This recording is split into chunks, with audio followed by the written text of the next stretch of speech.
Hello again. It's Steve Peacock here from the Dragon's Arm podcast called Teams Without Limits. So I'm out in the park today. It's a little bit windy, but hopefully my little mic here will solve that. But I'm across a memory from a long time ago. Now I was working with a government department.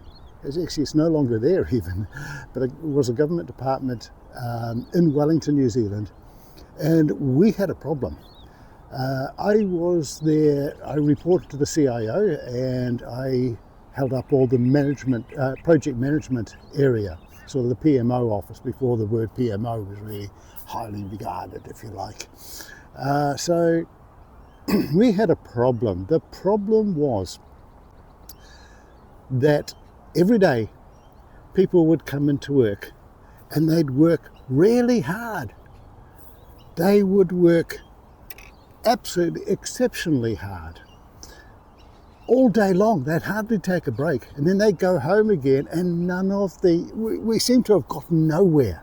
To give you an example, their support department might be coming in ready to build a new server, and they'd sit down and start on it. Then they'd get a phone call from somebody who's having problems with their keyboard. So one of them would go to there at the same time somebody else had a problem with their screen, and another time somebody couldn't log into somewhere. And next thing you know, it's 5 o'clock and everybody's going home saying, where did the day go? And it happened again and again and again and again. They just weren't getting anywhere. And we were struggling with this a lot, and I was sitting down talking to the CIO one time. And he made a suggestion. It wasn't my suggestion, he made a suggestion, but it really opened my eyes. His suggestion was, let's change the titles of everybody in IT. And I said, you've got to be kidding. What are you talking about? And he said, well, their titles at the moment are support engineer or whatever it happens to be. Why don't we change the title to support project manager, or development project manager, or whatever the role that they're in? Just add the word project manager onto the end of it. Now, in those days, we didn't have to really go through and change everybody's contract or do anything like that. HR didn't need to be involved. It was just simply done. So we did. And do you know what happened? Things got done. Things got done. Now, what happened there? Why did it happen? How did it happen? It really bugged me. And I sat and looked and watched, and over time, I realized what was happening. What was happening was that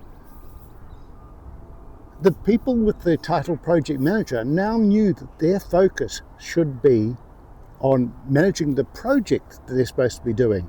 While they've got all these other things they need to do, their main focus is this. So there's an old saying, when you're up to your waist in crocodiles, it's hard to remember that the main purpose of you being there is to drain the swamp. And that's what was happening with these people. They were being pulled out by crocodiles, people saying their keyboard doesn't work and everything else. And yes, those are important things to do. But if they keep their focus on draining the swamp, or in this case, perhaps building the next server, or whatever it happened to be, then their focus changes. So what happened was that my manager changed the narrative. Now, the narrative was come to work and resolve problems. Do what you're being hired to do. Just go out and resolve problems. And it wasn't getting the work done. So now the narrative was on managing the projects that you have been assigned to. That change in narrative changed the thinking. Now, in a lot of ways, this is what Agile and Scrum has been doing, and indeed Kanban and a few others have been doing for a number of years now. They've changed the narrative. rather than sitting down, coming in every day for a project that's going to last 18 months or so. They now know that they're coming in for a project that really should only last, have something going within a couple of weeks. And then change that to something else. Now, it started off with something called iterative and incremental development, and I remember at the time, and wow, the change was fantastic. But then while it was alive back in 96, I only started getting to know about it in the early 2000s, and that was Scrum. And after I got to know about Scrum, I got to know about Agile, and I've been training Agile for many years now, and I've been an Agile coach and a Scrum master for many teams, and I actually love that. The problem is now, of course, the blame is on Agile, and it shouldn't be. It should be the implementation. But anyway, change the narrative. Take a look at what's happening. You don't have to change everybody's title. As a team lead, you've got an ability to put something in a different way. Just because somebody thinks of something in some way doesn't mean to say that you can't change that. How can we say this, perhaps?